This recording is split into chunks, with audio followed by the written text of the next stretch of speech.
Editing interviews is actually really fun because you never know what you're going to get. To actually form a really beautiful 20-second soundbite from someone who is going all over the place and also getting kind of ruthless and being like, don't need that, do you? This is what I need. The thing I like the most is if someone sees something I've edited and they say, wow, I didn't know I sounded that good. Nah, buddy. That's right. You should see the timeline. Millions of cats. But the clear thing about editing is that no one should know you exist. That's why you need to start a podcast. That's right. That's right. To talk about it. So Terri, last episode we spoke about timeline behaviour, insert mode, overwrite mode, why we would use them, what they're there for, and our secret preference to use insert mode. Yes. And today we're going to be talking about editing interviews. So now we have that foundational knowledge of learning how the timeline works and how we can get the most from it. I think editing interviews is a great, theme to go down for this episode because it's so important to understand that. And now we can get creative today. Yes. There's a lot to know about editing interviews, and I think the most important thing is making the person sound the way they wanted to sound and get their message across without changing their message. Like, the ethics of that is really important. Yes. But how you achieve that is difficult because you have a variety of different levels of talent, that are talking in your interview. Sometimes there's a lot of ums or ahs or pauses or a sort of nervous tick. And other times the person can just output a full sentence and then come to a full stop with a beat afterwards. Which is why I think editing interviews is actually really fun because you never know what you're going to get. So you could get someone who, as you say, speaks really well and you're like, yeah, I'm going to top and tail this and I've just got exactly the right soundbite if they've been media trained. But sometimes they might waffle, but then it's a really exciting, well, maybe it's exciting for us, but just like, to actually form a really beautiful 20-second soundbite from someone who is going all over the place and you're chopping and also getting kind of ruthless and being like, don't need that, do you? This is what I need.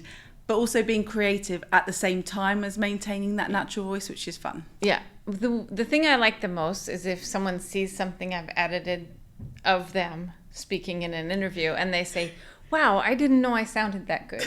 They're like, I achieved what I wanted. So well spoken. And you're like, nah, buddy. That's right. You should see the timeline.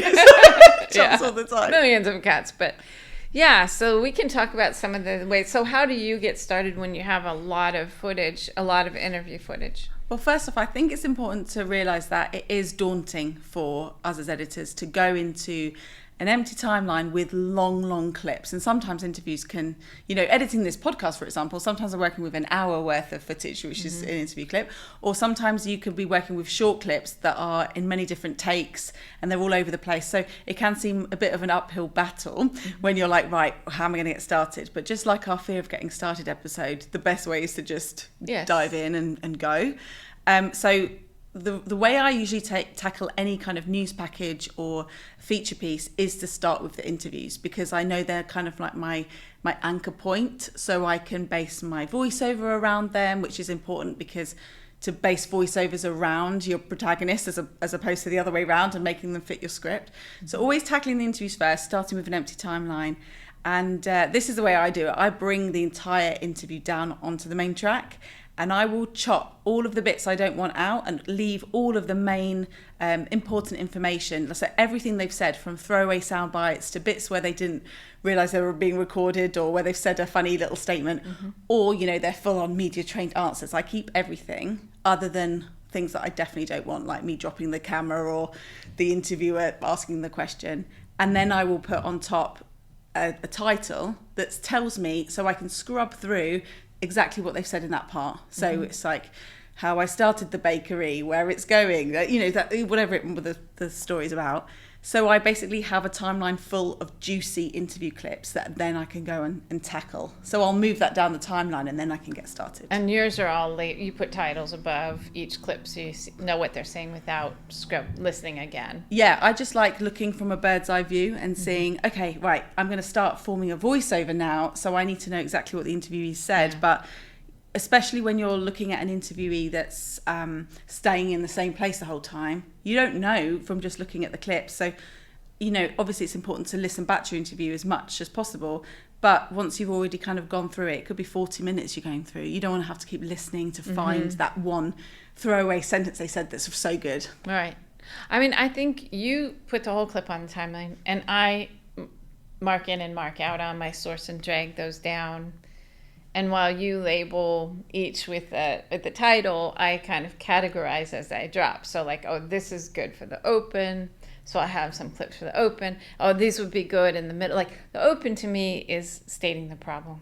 Why are we here? Why are we talking about that? So stating the problem, and then the middle, the details about the problem, and then the end, this is the solution. So I kind of drop them into categories, but it doesn't really matter. I've never done that. Now I'm like, rethinking some things. But I think you're better at editing. You've edited many more interviews than I have in the last 10 years, let's say that. I guess so, but I do think, like, saying that it depends on where that interview is going to go, because if you're interviewing for maybe more of a long form documentary, you're going to be tackling the documentaries in such a different way than what I've done previously, which is much more like journalism / like news packages.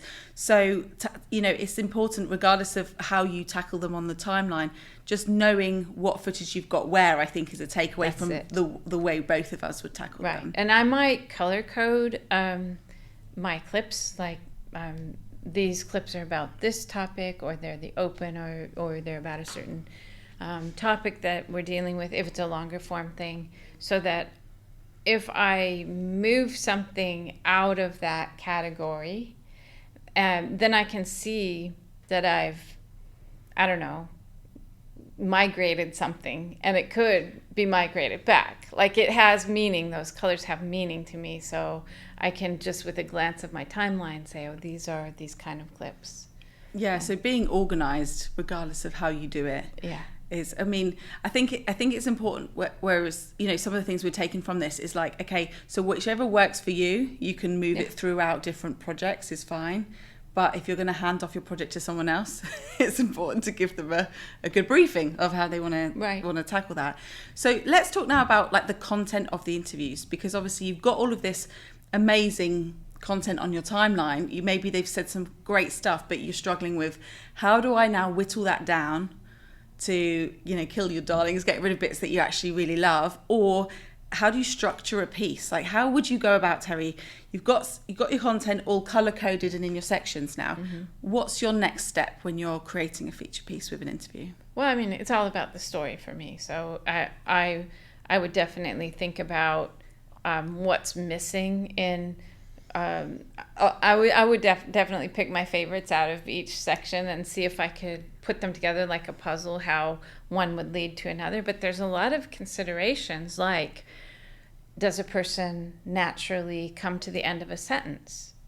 Because if they don't, you're always editing, and it's going to be just not going to feel natural. So, like, even if a person says something really good, but they never finish their thought, it's not actually really good. And that is a darling you got to kill, because unless you can find another part of their voice that finishes the thought, as good as the beginning is, it's just not going to work. Yeah, and it does feel like a shame to get rid of something that someone said. But if you can fill that bit in a voiceover, or you can use another interviewee to talk about that, like, sometimes you've just got to do that because your audience aren't necessarily going to know that was even recorded, right? So it's only for you, it hurts your heart a bit, but actually, like, they'll notice if it doesn't sound natural, or if the end of the sentence goes up, or it doesn't sound, there's a weird breath. Sometimes you've got to think about that. But as you were saying that, my main thing is, when I'm kind of structuring, is, yes, I'm also piecing like a puzzle, but I'm looking for those sound bites that are not a media trained answer. So, you could be interviewing, your family, your friends, regardless. It doesn't need to be a professional media trained, but sometimes people put on this really, it is weird having a camera pointed in front of you, but actually, like, sometimes they'll drop something, or they'll do something with their hair, or they'll say a funny throwaway comment, and I think those bits are the parts that make our interviewees look a lot more human.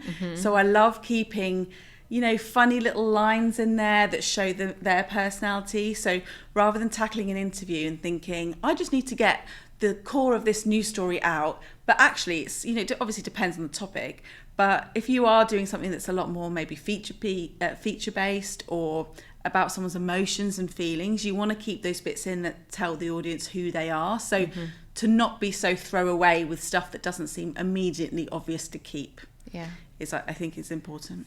And then when I start putting my pieces together, I don't like hard cuts between, like if I put an interview up to an interview, I like to do like a 10 frame L cut or J cut.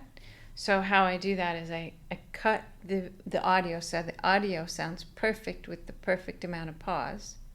And then I put it in overwrite mode and either trim the video right or I trim the video left. It's playing along and you're still seeing this person talking, and then they have a thoughtful look. And under that, you hear the next person coming in.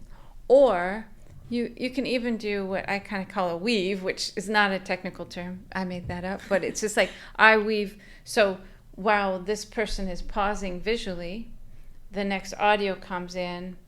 But their audio also is maybe background noise, or if there's like ocean or something in there, I'm weaving that under the... So they're cut, but they're also weaving the audio, so it's all nice and soft. Like you can tell as an audience member, you know, if you're watching something that seems like that was edited separately to that bit, you want it to be like one long interflowing piece, right? And I'm not talking about like, well, you could be talking about several seconds, like of underlapping audio, of preview audio that's going to come from the next shot. Like imagine someone's interviewing and the next scene is some kids playing, and as he's talking you start hearing the kids playing, which allows the audience to kind of start visualizing that before they see it. So that can be several seconds, but most of the time it's like 10 frames. Just a little tweak will soften the cut. But what it needs to do that is a person who stops their sentence and doesn't move their lips. Like, and this goes back to what Mick Reed was saying in the Shoot Like an Editor episode, where when you are shooting an episode, don't talk and just let them finish their sentence, and just, you know, if they finish their answer, go great, and the next one, because it allows for that, where your interviewee feels like, okay, I'm done. You know, like that gives you as an editor that space to. But that's important.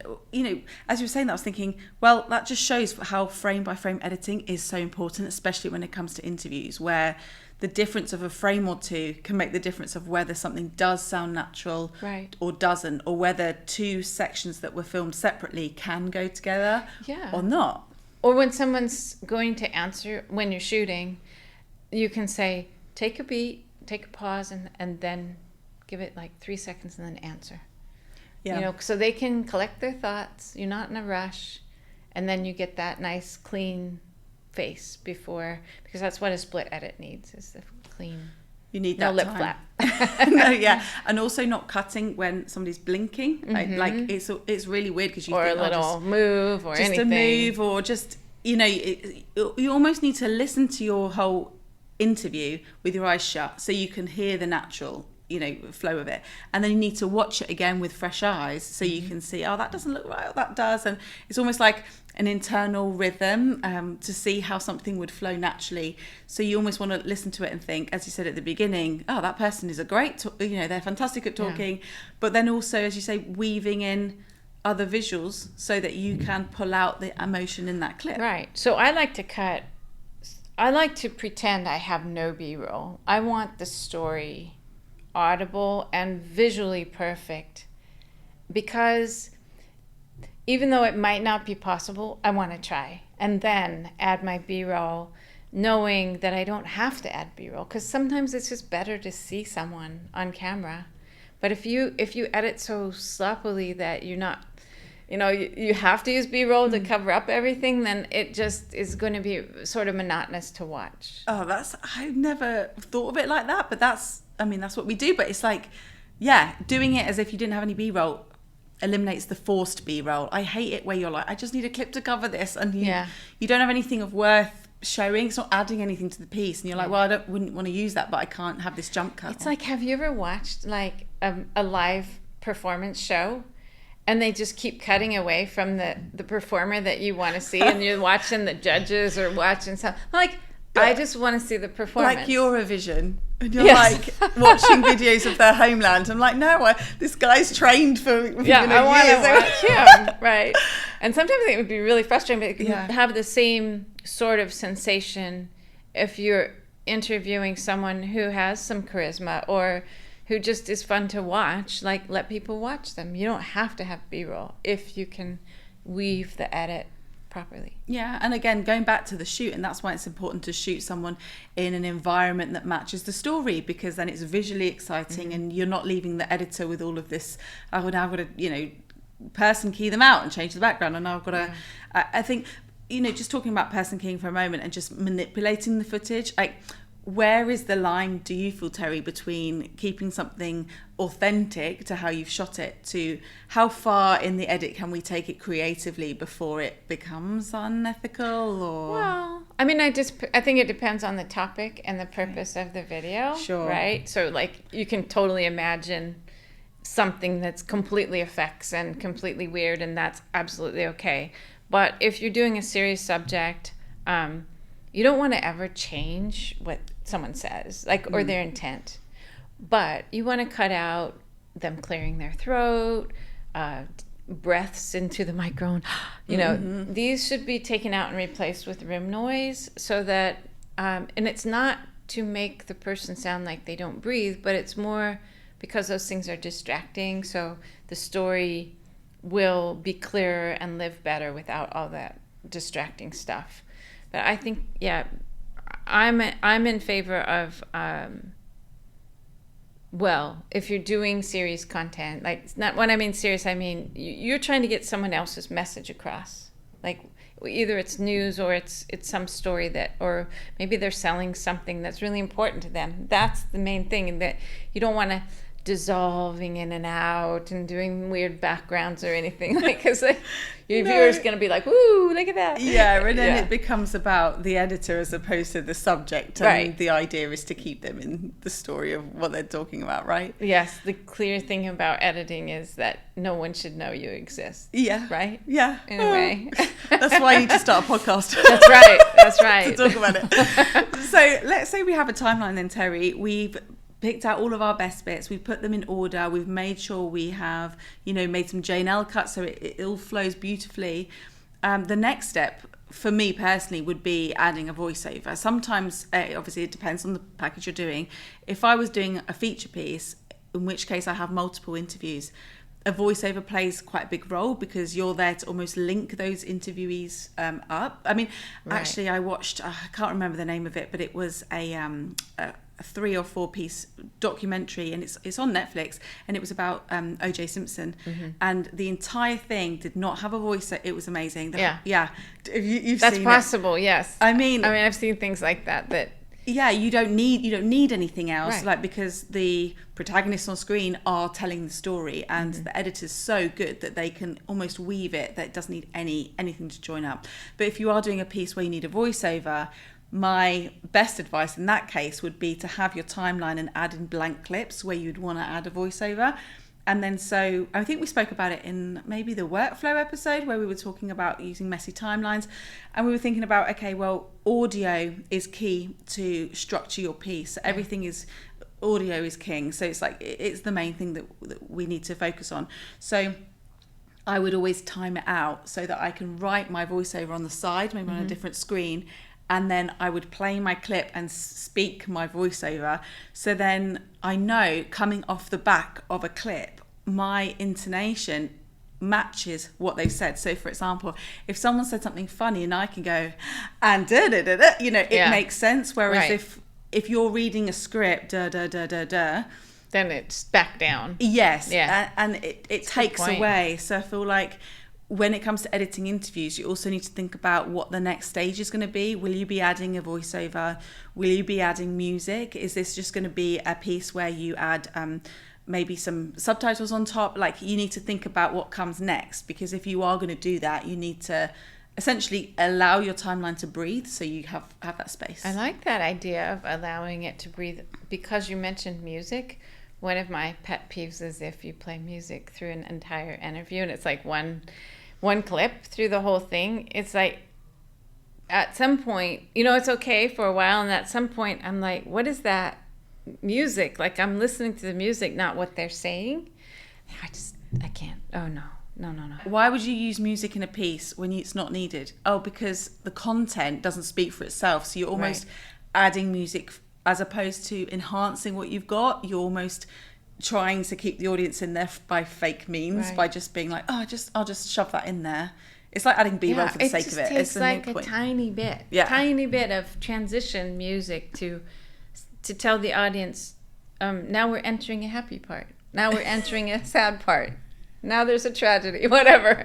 And so you just cue with the music and then just really slowly let it fade out. Like, don't keep it around forever. Also, be careful how you use titles.